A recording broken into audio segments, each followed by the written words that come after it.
والصلاة والسلام على سيد المرسلين وعلى آله وصحبه أجمعين. سبحانك لا علم لنا إلا ما علمتنا إنك أنت العليم الحكيم.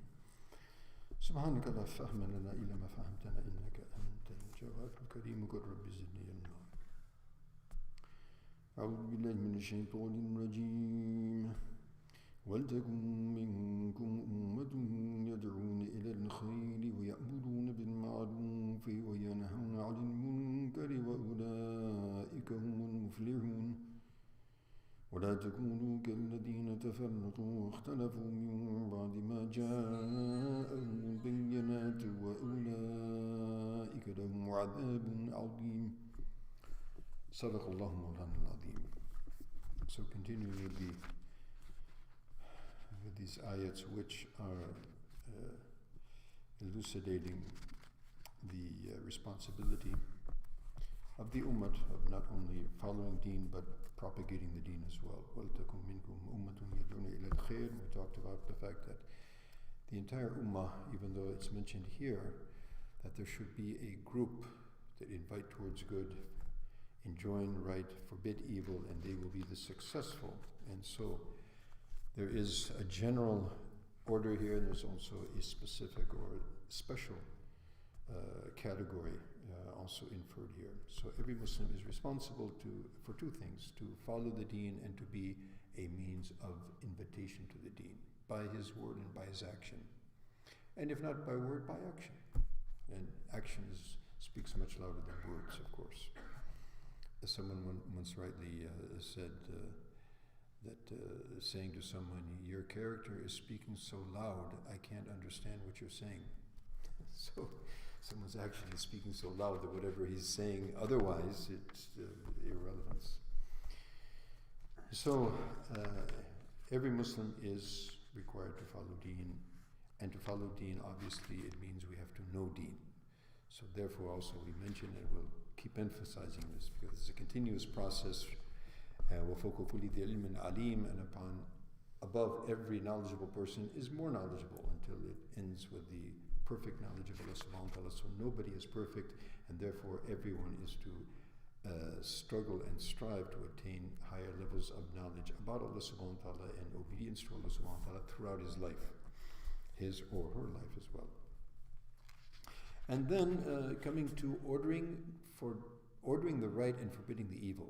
Now this is very critical, because there's two aspects of that. One is that we have our own sphere of authority. For example, everyone's a shepherd and responsible for his flock. So the father is supposed to be responsible for the family, should be. And therefore, the father will be held accountable for enjoining the right and forbidding the evil within his sphere of authority, which is his family unit. However, again, he will have to know what is right and what is wrong and how to invite towards the right and how to forbid the wrong. So it's not only that we know what's right and wrong, but we should also understand the process in which we invite to right and forbid the wrong. There are rules and regulations. There's ways of doing that, just like invitations we mentioned yesterday. There is ways of inviting to Allah subhanahu wa ta'ala, and we have to invite in the best possible way. So we have to know that. We also have to know what is right and wrong, and how to invite towards the right and stop what is wrong. And therefore there's a lot of rules. For example, there is what is right and what is wrong. Here is meant what is unanimously agreed to be right and wrong.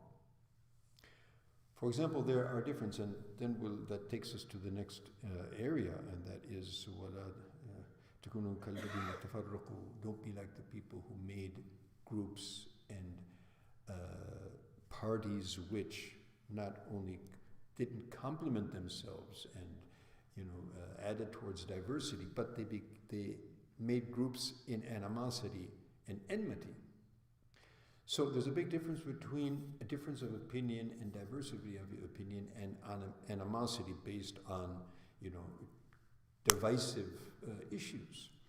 So on the one hand, the basics of deen, the belief sets, the basic tenets of Islam, everybody's agreed on that. There are areas of diversity of opinion, And that, as we've mentioned many times, and we need to continuously emphasize that, that gives us a wider scope. It gives us a bigger and wider picture. And giving a bigger and wider picture makes it more applicable to the various and very diverse times and circumstances, people's situations that Islam has to face and Muslims have to face, because it's the religion, it's the system of life for all people, all times, all places.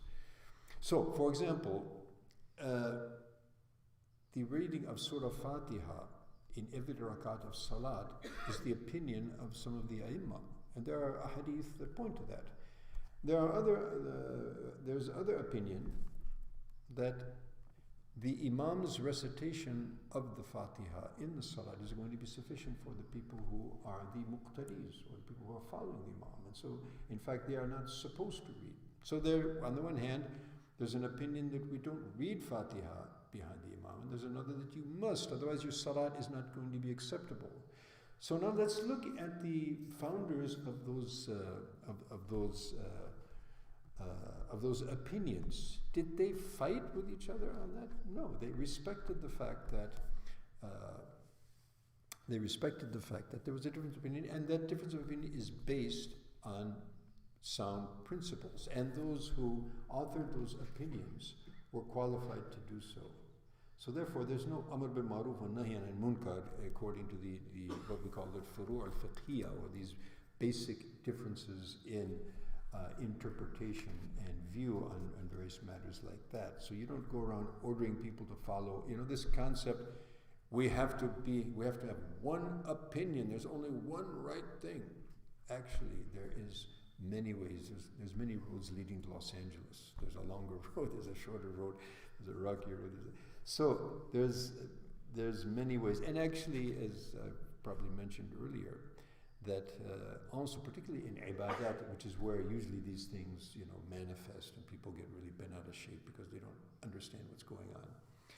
The fact of the matter is that Rasulullah did things differently at different times and occasions. So all of that is his sunnah. All of that is the actual action of our Prophet ﷺ. And because there's a diversity and all of those actions have been preserved, and opinions have been formed that is the more proper way of doing things. So all of the ways of Rasulullah are actually alive in the ummah being acted upon. So now if we say, okay, we're all going to do this, so these other sunnahs of Rasulullah are going to die. And Nabi said, who revives a sunnah in the time of my ummah when it's disheveled and it's lost its track. So for that person is the reward of 100 martyrs. Right? So bringing to life these sunnahs is very critical, and having these things available. And also, this is, as I mentioned, there's also, particularly in muamalat, in the various ways the dealings of people with one another, etc. This is a very vast and it's a very dynamic and forever changing dynamics in the dealings of people in places and times. And so the diversity of view, particularly in muamalat, in which the actual texts are quite few, this gives us a great scope and what we call in the Arabic muruna. I mean, it fits into all situations because we have a very rich background and diversity that can accommodate all of those areas. So we're not too, and of course, these issues, again, the general thing for us to learn the basics and teach those who are within, under our responsibility. However, a technical teaching of Sharia, a technical teaching of the rules and regulations of Islam, that is to be done by the people who are specialized and have qualification. And how do we know someone is qualified? Because the body of qualified people qualify them and bear witness that these are qualified individuals. So that's how we would come to know that. So we have general invitation, we also have ta'aleem, we also have tazkiyah, tarbiyah. So general inviting towards, the oneness of Allah and inviting to Allah and getting connected with Him and inviting towards good actions and preparing for the hereafter. This is a general thing which everybody can do to some extent where they understand. More detailed effort in these lines requires a qualifications, and particularly teaching, the general teaching of the rules and regulations of Sharia. This requires a special level of expertise, which has been recognized by the scholars and by the Ummah. Similarly, to implement the deen and to follow, the invitation and then following the injunctions that we learn, it requires an inner purity, and it requires the extraction of those animalistic and satanic qualities which prevent us, particularly the love of the lower desires and the following of those desires, which is the basis of all disobedience, as a matter of fact. So that process also is a highly specialized process, and there are specialists in that as well. And we have in our ummah, of course, those of our ulama and our imma who are specialists and who are competent in all of those areas. And sometimes we have individuals who are more competent in some of those areas, and we have some who are competent in some of those areas. So to undertake these activities, we need to have competence, and if we don't have that competence, we need to seek out those who do. And this is the responsibility of all of us. And so may Allah subhanahu wa ta'ala give us all tawfiq and make us means of guidance towards ourselves and to others. And to the last point is that just to wind this up, I know you've taken a few extra minutes, but so we can wind this up. Now, this da'wat is a very important point. Is this simply for the non-Muslims, or this for Muslims as well? The answer is both.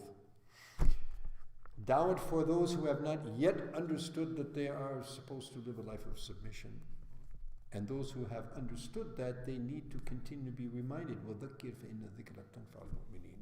A continuous reminder. Just as we recite Surah Al-Fatiha how many times daily? So wouldn't one time be sufficient? No. Because we as human beings, we are continually, falling into negligence and falling into what we call ghafla. We need to be continuously reminded. So therefore, da'wat is to bring people who are outside the fold of Islam into Islam, and also those who are already in, to keep them in and keep them moving in the right direction. So may Allah subhanahu wa ta'ala give us all tawfiq and make us the means of such. Ameen thumma ameen. Wa akhiru da'wana alhamdulillahi rabbil alameen. Wassalamu alaikum wa rahmatullahi wa barakatuh.